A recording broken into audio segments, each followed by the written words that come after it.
இந்த ஒரு பூவுக்குத்தான் அம்முலு ஏழுமலை தாண்டி வந்தேன்.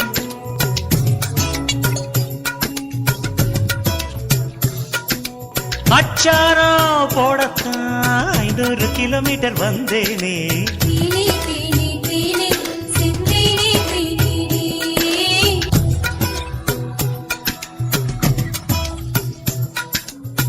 பசி எனக்கு உங்கடி கீரை தண்டு எதுக்கு